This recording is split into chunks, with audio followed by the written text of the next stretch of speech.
Hola, buenas tardes. Seguimos con atención lo que sucede en Brasil en esta cumbre conjunta entre el BRIC y la UNASUR. Vamos a compartir las palabras de la presidenta Cristina Fernández en el plenario. Hemos resuelto en paz y sin conflictividad de ninguna naturaleza e índole conflictos que realmente llegaron a momentos culminantes. Realmente un flagrante contraste con lo que está sucediendo en estos momentos en otras regiones del mundo, como en el Medio Oriente, donde realmente no puedo dejar de expresar mis deseos como presidenta de la República Argentina y fundamentalmente también como ciudadana global por el cese del fuego en lo que está sucediendo hoy entre el Estado de Israel y el Estado de Palestina. Creemos que es importante un pronunciamiento también en este sentido, porque es nuestro deber como ciudadanos del mundo, si hablamos de la necesidad de un crecimiento sostenible.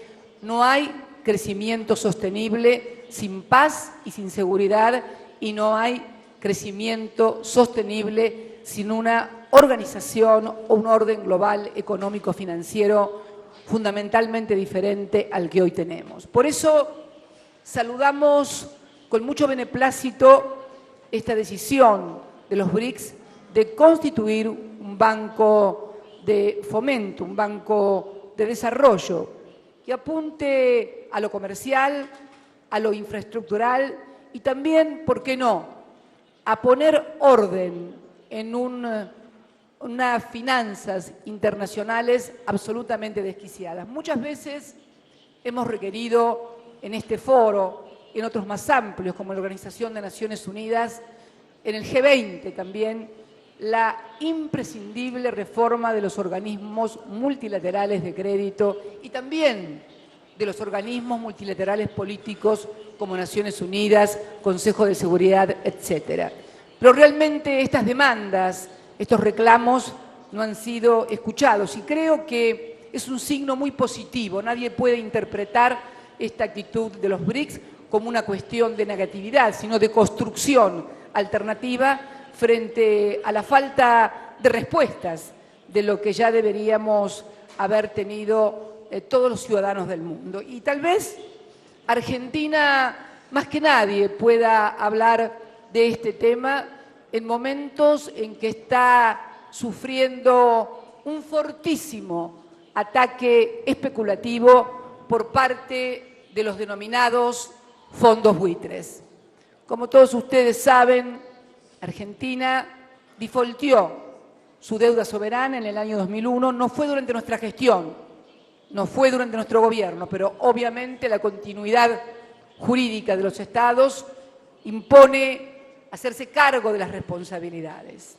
Y Argentina, durante la gestión del presidente Kirchner en el año 2005, reestructuró parte de su deuda externa y luego durante mi gestión en el año 2010 llegó a la reestructuración del 92,4% del total de tenedores de bonos de la deuda argentina.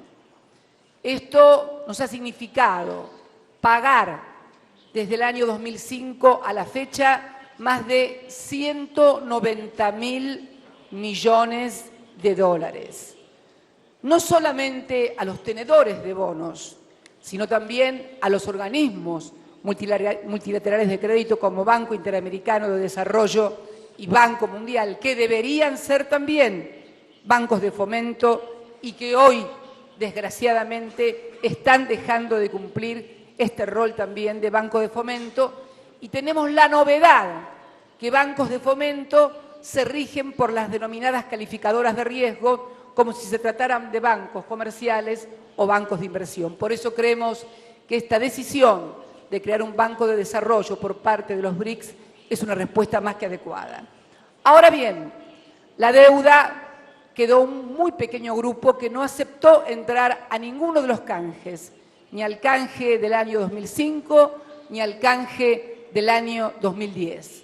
Hicieron más de 900 juicios, litigaron en todo el mundo, llegaron hasta embargarnos el buque insignia de la Argentina, la fragata Libertad, en el estado de Ghana, en la costa africana, en un hecho inédito e insólito, violando todas las normas en materia de derecho internacional, obviamente lo que hace la Convención del Mar. Por supuesto, luego de 2 meses de un intenso juicio, volvimos a recuperar nuestra fragata. ¿Qué es lo que han hecho ahora ante una jurisprudencia insólita e inédita del Estado de Nueva York, ante la imposibilidad de seguir embargando o haciendo juicios? Han embargado lo que no les pertenece, han embargado lo que es propiedad del 92,4% de los bonistas que entraron al canje de la deuda, de los recursos que Argentina depositó y depositó una vez más en tiempo y forma el 30 de junio, cuando era el vencimiento de los bonos discount, una de las series de los bonos discount, en más de 900 millones de dólares en la cuenta del Banco de Nueva York que tiene en el Banco Central de la República Argentina. Ahí están los fondos, que ha habido disposiciones disímiles respecto a qué hacer con los mismos. No saben qué hacer exactamente con los mismos. Por ejemplo, algunos bonos con legislación argentina fueron pagados. El Citibank, que no quería pagar los bonos, se presentó ante el juez y al Citibank le autorizaron pagar los bonos. Al Banco de Nueva York no, al Euroclear tampoco, al Eurobank tampoco, o sea, ni siquiera un comportamiento mínimo, regular, jurídico, de igualdad. Estamos hablando de interpretaciones absolutamente insólitas e inéditas de cláusulas tales como el pari passu, que la han interpretado como que hay que pagarle lo mismo a los que nunca negociaron, a los que nunca entraron en el canje, lo que es peor aún, los que nunca le prestaron a la Argentina. Porque es bueno saber que estos fondos buitres que hoy están litigando contra la Argentina no fueron inversores en la Argentina. Compraron bonos que ya habían sido defaulteados y los compraron en el año 2008, cuando ya habían transcurrido 7 años que la Argentina había declarado el default y habían transcurrido 3 años que había hecho su primer canje de deuda, donde había alcanzado un 76% de acuerdo. Nunca le prestaron plata a la República Argentina. Los compraron por centavos, 48 millones de dólares. Y la sentencia del juez Griesa le reconoce entre el 2008 y el año 2014 una renta en dólares del 1.608%, 1.680%. Estamos hablando de desarrollo sustentable. Estamos hablando de inversiones para generar trabajo y empleo. Estamos hablando de inversiones para generar comercio. ¿Qué ejemplo es en el mundo que alguien que paga 48 o pone 48 millones de dólares solamente a través de un juicio obtiene una rentabilidad de 1.680% en apenas 6 años? Fondos buitres que además tienen su domicilio en paraísos fiscales y que además tienen fuerzas especiales comunicacionales como la American Task Force, y quiero referirme en especial a ella, American Task Force, recuerden este nombre, es un grupo de lobistas que influye en políticos norteamericanos, que publica solicitadas infamantes y difamantes contra la Argentina, y que ayer, quiero leer también en su sitio web, American Task Force, publicó un artículo muy curioso que nos llamó la atención, porque en una parte, y voy a leer textualmente para no equivocarnos, dice que una bomba de tiempo financiera está haciendo tic-tac y se refiere a una cuestión muy fundamental que también ha sido encarada aquí: recursos naturales. Ustedes saben que la Argentina cuenta con la segunda reserva de gas shale del mundo y la cuarta de gas shale, de petróleo shale del mundo, lo cual nos va a convertir aproximadamente en el año 17-18 en no solamente autosuficientes, sino hasta tal vez con capacidad de exportar energía. ¿Qué es lo que dice, lo que apareció publicado en el sitio web ayer del America Task Force? Dice que en lugar de encontrar una solución para el acuerdo y para las futuras inversiones, ha estado girando la Argentina en torno a la opción del default. Esto proviene de una administración que se guía por la ideología, que prefiere continuar importando combustible para siempre o quizás hipotecar vaca muerta a China y a Rusia. Sí, señores, se refiere en forma ofensiva a dos miembros importantísimos en el mundo, sectores importantísimos, miembros del G20, que hoy están sentados aquí, como es Rusia y China. Y hace mención también a la inversión que hoy tiene en Vaca Muerta otra importante empresa norteamericana, Chevron, que ha invertido 3.000 millones de dólares y amenaza con que, de no arreglar como ellos quieren, se retiraría Chevron de la Argentina.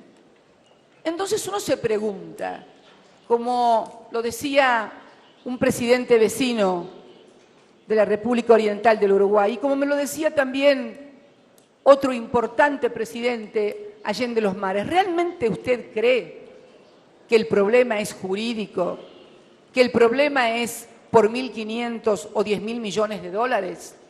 ¿O realmente lo que se pretende es hacer caer la reestructuración de la deuda externa argentina? Vuelvo a repetir, de la que ya hemos pagado 190.000 millones de dólares. Si cayera la reestructuración de la deuda argentina, y esto ocurriría si le pagamos más a los que quedaron afuera de ambos canjes, en este caso los fondos buitres, porque obviamente hay una cláusula de buena fe, no pueden recibir más los que quedaron afuera del canje que los que aceptaron voluntariamente el canje. Estas son reglas aceptadas globalmente. Es imposible reestructurar deuda soberana de otro modo. Esto rige inclusive en la legislación interna de cada país, cuando se produce una quiebra y la legislación exige un mínimo porcentaje o un máximo porcentaje de acreedores, un 66%, para que ese acuerdo sea obligatorio para los otros. Entonces, la verdad que el interrogante que uno plantea cuando se hace mención explícita precisamente a dos países cuyos presidentes han visitado, uno el sábado y una delegación importante ha ido a Vaca Muerta, cuando lo va a visitar también otro importantísimo actor a nivel global, como hoy es la República de China, cuando se amenaza con que se van a retirar las inversiones de Chevron. ¿Realmente estamos ante un caso jurídico, judicial, o estamos ante un ataque especulativo y una maniobra de modo tal de que Argentina vuelva a lo que fue el sobreendeudamiento permanente? Esto ya lo vivimos. Hoy publican una solicitada en todos los diarios del mundo y también en nuestro país, prometiéndonos que si le pagamos a los fondos buitres, la lluvia de dólares va a caer en la República Argentina. Yo esta historia, señores, la escuché, no como presidenta, la escuché como diputada de mi país, como diputada de la oposición sentada en mi banca en el año 2001, cuando nos dijeron desde el Fondo Monetario Internacional que con el megacanje y el blindaje, donde nos hicieron un asiento contable y nos prestaron 40.000 millones de dólares e incrementaron la deuda en 55.000 millones de dólares más, finalmente terminamos en el default y en la miseria, la falta de trabajo para millones de argentinos. Esta historia ya la escuché y ya la escucharon y la sufrieron, lo que es mucho peor, millones de argentinos. Entonces estamos ante una situación que ya escapa siquiera a las cuestiones financieras globales. Estamos preguntándonos si no estamos ante cuestiones de geopolítica, si no estamos ante cuestiones de dominación o de no entender que hay un mundo multipolar diferente al que existía en el año 1989, donde algunos creyeron que la historia se había acabado. Y la historia no se acaba, la historia sigue porque los pueblos siguen. Y los países emergentes acá en la América del Sur y los países emergentes en otras regiones pudieron salir de sus situaciones e incorporar a millones de compatriotas a la salud, a la educación, a la vivienda, a los derechos elementales. Bueno, por eso vienen nuevamente para querer imponer un sobreendeudamiento en una Argentina muy rica. Una Argentina que además de ser octavo país en territorio del mundo, tiene apenas 40 millones de habitantes, lo cual tener la segunda reserva de gas y la cuarta de petróleo, y además constituir una de las productoras más importantes en materia de alimentos a nivel mundial, la constituye en una presa muy codiciada para todos. Por eso es importante también aclarar que la Argentina, pese a las amenazas, pese a los que hoy se considera prácticamente un chantaje por parte de estos sectores, ha pagado su deuda. El día 30 de junio depositamos más de 900 millones de dólares en el Banco de Nueva York, en la cuenta del Banco Central. Y Argentina va a seguir pagando. Porque el default es no pagar. Y solamente puede declarar el default o la cesación de pagos, obviamente, el país que no paga, como ha sucedido en numerosas oportunidades y como sucedió también en la República Argentina. La Argentina va a seguir cumpliendo con sus obligaciones porque es un país solvente para hacerlo y porque está convencida que debe honrar sus deudas con el 100% de los acreedores, pero en forma justa, equitativa y legal. ¿Y por qué se produce esta situación? Porque saben que es imposible cumplir lo que pretenden porque una de las cláusulas, y esto es muy importante remarcarlo para todos los asistentes, una de las cláusulas impresas en los títulos de deuda que pasaron por el control y la observación de la SEC en la bolsa norteamericana, incluye la denominada cláusula Rufo. La cláusula Rufo, señores, que establece que no se le puede pagar a los que no entraron en el canje 2005 o 2010 más de lo que se les ha pagado a los que ya entraron. ¿Qué es lo que decimos entonces? Le ofrecemos a estos holdouts entrar al canje, porque el canje está abierto.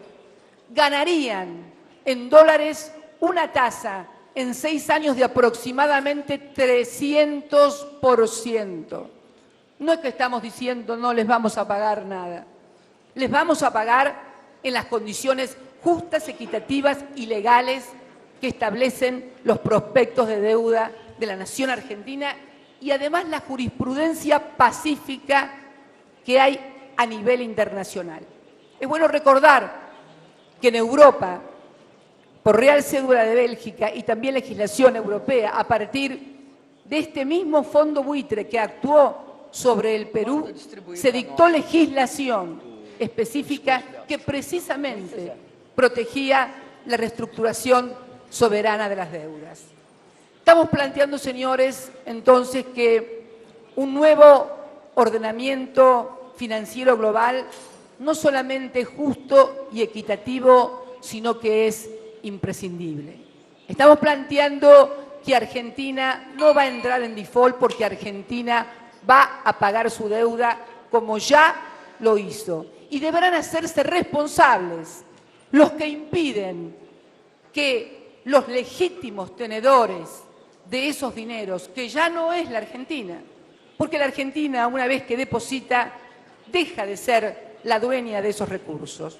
Esos recursos son propiedad legítima y legal de los tenedores de bonos del año 2005 y 2010. Por lo tanto, vamos a seguir pagando y deberán hacerse responsables instituciones bancarias y los que deban hacerlo frente a esos tenedores de bonos si no los dejan percibir. Pero también remarcar una vez más que ya a un banco sí le autorizaron pagar bonos y a otros bancos no.